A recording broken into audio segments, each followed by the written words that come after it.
کہ 4 چیزیں وضو کے اندر فرض ہیں. ایک چہرے کا دھونا، اور دوسرا بازو کا کونیوں سمیت دھونا، اور تیسرا چوتھائی سر کا مسح کرنا، اور چوتھا فرض ہے دونوں پاؤں دھونا ٹخنوں سمیت. تو 1 مرتبہ دھونا فرض ہے اور 3 مرتبہ ان کا دھونا سنت ہے. تو فرائض میں کمال اور تکمیل جو ہے وہ سنت سے ہوتی ہے. وضو فرض ادا کرنے سے ہو جائے گا، لیکن کامل تب ہوگا کہ جب اس میں سنتوں کا مکمل لحاظ کیا جائے اور سنتیں بھی بجا لائی جائیں. تو وضو میں حسن پیدا ہوتا ہے، کمال پیدا ہوتا ہے سنت کی ادائیگی کے ساتھ.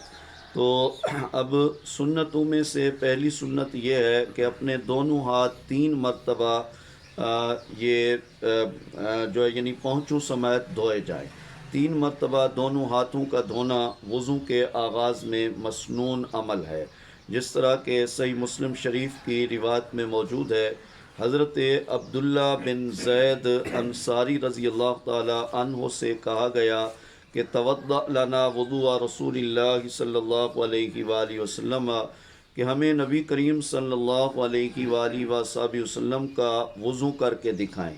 یعنی یہ صحابی تھے تو انہیں کہا گیا کہ تم نے نبی کریم صلی اللہ علیہ وآلہ وسلم کی زیارت کی، آپ علیہ الصلوۃ والسلام کی صحبت پائی ہے، تو یقیناً آپ علیہ الصلوۃ والسلام کے افعال و اعمال کو دیکھا ہوگا. تو وضو بھی آپ علیہ الصلوۃ والسلام کا تم نے دیکھا ہوگا، لہٰذا ہمیں وہ وضو کر کے دکھائیں جو آپ علیہ الصلوۃ والسلام وضو فرماتے تھے. تو جب یہ ان کی بارگاہ میں عرض کی گئی، فدعا بماء، انہوں نے پانی منگایا، فاکفأ علی یدیہ فغسلہما ثلاثا، تو انہوں نے پانی منگایا اور جو پانی کا برتن تھا اس کو اپنے دونوں ہاتھوں پہ جھکایا کہ پانی جو ہے یعنی گرانے کے لیے. تو اپنے ہاتھوں پر انہوں نے وضو کے پانی کے برتن کو جھکا کر پھر 3 مرتبہ اپنے ہاتھوں کو دھو لیا. تو 3 مرتبہ ہاتھوں کو دھویا اور فرمایا ثم ادخل یدہ، پھر انہوں نے اپنا ہاتھ اس برتن میں داخل کیا. یعنی پہلے داخل نہیں کیا بلکہ پہلے برتن کو جھکا کر پانی جو ہے وہ ہاتھوں پہ گرایا اور ہاتھوں کو 3 مرتبہ دھویا. اور اس کے بعد چونکہ ہاتھ صاف ہو گئے، اب ان ہاتھوں کو برتن میں داخل کر کے چلو کے ساتھ آپ پانی جو ہے وہ لیتے رہے اور باقی آپ نے وضو فرمایا. تو یعنی جب آپ کے ہاتھ خشک ہوں تو اس وقت آپ نے پانی کے برتن کے اندر ہاتھ نہیں ڈالنے، پہلے آپ ہاتھ دھوئیں اور پھر آپ جو ہے یعنی ان ہاتھوں کو پانی کے برتن میں داخل کر کے اس سے چلو کے ذریعے پانی لے سکتے ہیں.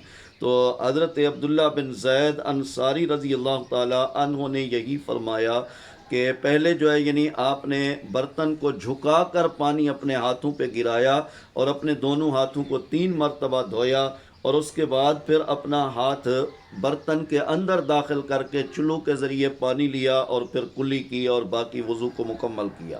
اور جب مکمل کرنے کے بعد آپ وضو سے فارغ ہوئے تو پھر ایک جملہ ارشاد فرمایا ہاکذا کان وضوء رسول اللہ صلی اللہ علیہ وآلہ وسلم، فرمایا کہ اسی طرح نبی کریم صلی اللہ علیہ وآلہ وسلم کا وضو تھا. تو جیسے یعنی میں نے کیا تو اسی طرح آپ علیہ الصلوۃ والسلام وضو فرمایا کرتے تھے. تو یہ وضو جو ہے آپ علیہ الصلوۃ والسلام کے طریقہ اور آپ کی سنت کے مطابق ہے. تو اب اس میں کیا چیز ہے، یعنی پہلے آپ نے 3 مرتبہ اپنے ہاتھوں کو دھویا ہے. تو 3 مرتبہ ہاتھوں کا دھونا مسنون ہے. اب ظاہر ہے کہ انہی ہاتھوں کے ذریعے سے ہم نے باقی وضو مکمل کرنا ہے.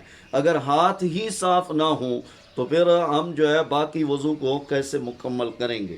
تو اسی لیے اگرچہ چہرہ دھونا فرض ہے، سے آغاز نہیں کیا جاتا بلکہ ہاتھوں کو دھونے کے ساتھ وضو کا آغاز کیا جاتا ہے، اس لیے کہ انہی ہاتھوں نے پھر آگے چہرے کو دھونے کے لیے استعمال ہونا ہے، بازو دھونے کے لیے انہوں نے استعمال ہونا ہے، سر پر مسح کرنے کے لیے انہی ہاتھوں کا استعمال ہوگا، اور اسی طرح قدموں کو دھونے کے لیے ہاتھوں کا استعمال ہوگا. تو پہلے ہاتھ کو صاف کرنا ضروری ہے کہ جس کے ذریعے سے ہم نے باقی اعضاء کو دھونا ہے.